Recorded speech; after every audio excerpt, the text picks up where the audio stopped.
মমতা বন্দ্যোপাধ্যায়ের এই দুর্গ কি এবার বিজেপির হাতের দখলে যেতে যাচ্ছে, আমাদের জানাবেন। সামিয়া, এই সম্ভাবনা অত্যন্ত প্রবল। কারণ শুধু একেবারে ভবানীপুর নয়, ভবানীপুর ছাড়াও পশ্চিমবঙ্গের একাধিক যেগুলো তৃণমূলের দুর্গ বলে পরিচিত সেগুলো বিজেপির বাক্সে যাচ্ছে বলে যে পোস্ট পোল, যে এখন পর্যন্ত সমীক্ষাগুলো যে জরিপুরের সামনে এসেছে সবকটাতেই দেখা যাচ্ছে। এবং আমরা সারাদিন ধরে ঘুরে যে ধরনের আমরা যে ভোটারদের চালচিত্র দেখেছি,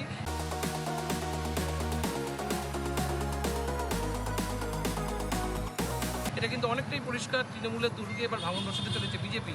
এর প্রধান কারণ যে কারণগুলো হিসেবে বলা হচ্ছে, মমতা বন্দ্যোপাধ্যায়ের ভোট ব্যাংকের মূল অংশ, অর্থাৎ তার মধ্যে কিন্তু তিনটে ভাগে ভাগ করা যায়। একটা হচ্ছে মহিলা ভোট ব্যাংক, একটা পুরুষ ভোট ব্যাংক এবং একটা মূলত তৃণমূল কংগ্রেসের ছাপ্পা।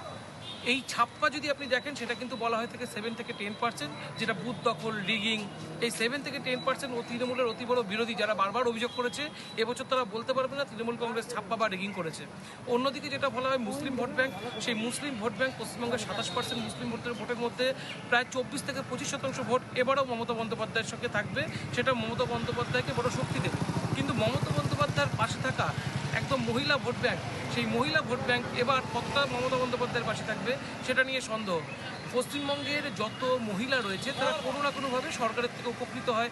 যেমন মমতা বন্দ্যোপাধ্যায়ের লক্ষ্মীর ভাণ্ডার যে প্রকল্প, তার মাধ্যমে পশ্চিমবঙ্গের সব মহিলারাই মাসের শেষে এক থেকে 1,500 টাকা, এই মুহূর্তে প্রায় 1,500 টাকা, এবং যারা তপশিলি অন্তর্ভুক্ত তারা 1,700 টাকা প্রতি মাসে তাদের অ্যাকাউন্টে পান। মমতা বন্দ্যোপাধ্যায় এটা মহিলা এম্পাওয়ারমেন্ট হিসেবে তাদের অ্যাকাউন্টে এই টাকাগুলো প্রতি মাসে দান করে।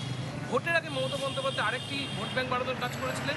তিনি বলেছিলেন যে যারা ইউথ রয়েছে, অর্থাৎ যুব, অর্থাৎ 40 বছর বয়স পর্যন্ত প্রত্যেক ছেলে পুরুষ যারা পুরুষ রয়েছে তারা আরও 1,500 টাকা করে পাবেন। অর্থাৎ মমতা বন্দ্যোপাধ্যায় এই 3 ভোট ব্যাংকের বাইরে আর একটা ভোট ব্যাংক তৈরি করার চেষ্টা করেছিলেন।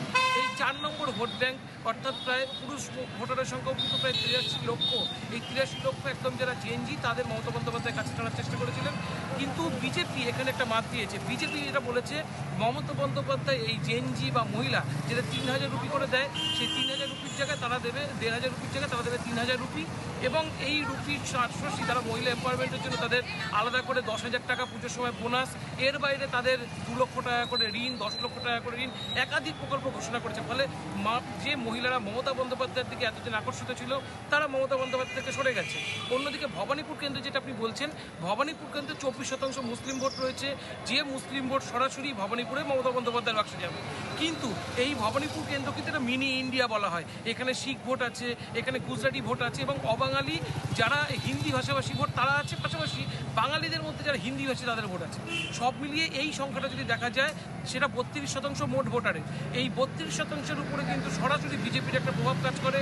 এবং এখানে প্রচুর গুরুত্বপূর্ণ কেন্দ্রিক ভোট আছে, যে ভোটগুলোর উপরে একদম গুজরাটি ভোট, বিজেপির একটা ব্যাপক প্রভাব এখানে কিন্তু বিস্তার করা রয়েছে। এবং এই ভোট সোজাসুরি শুভেন্দু অধিকারীর দিকে যাবে, এটা কিন্তু একেবারে নিশ্চিতভাবে বলা যায়। ফলে মমতা বন্দ্যোপাধ্যায় নিজের অংশে অনেকটা হেরে রয়েছে।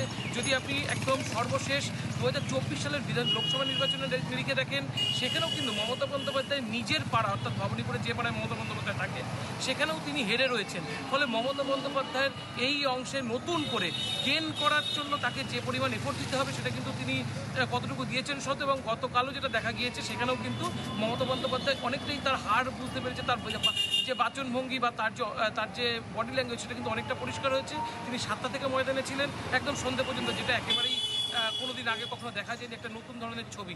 এবং এটাই কিন্তু অনেকে ভাবাচ্ছে যে মমতা বন্দ্যোপাধ্যায়ের থেকে যারা ভবানীপুর যেতে পারে, হয়তো যে পোস্ট পোলের যে রিপোর্ট, সেটাও হয়তো অনেকটা পরিষ্কার হতে পারে। সামিয়া। শুভজিৎ, আপনাকে ধন্যবাদ।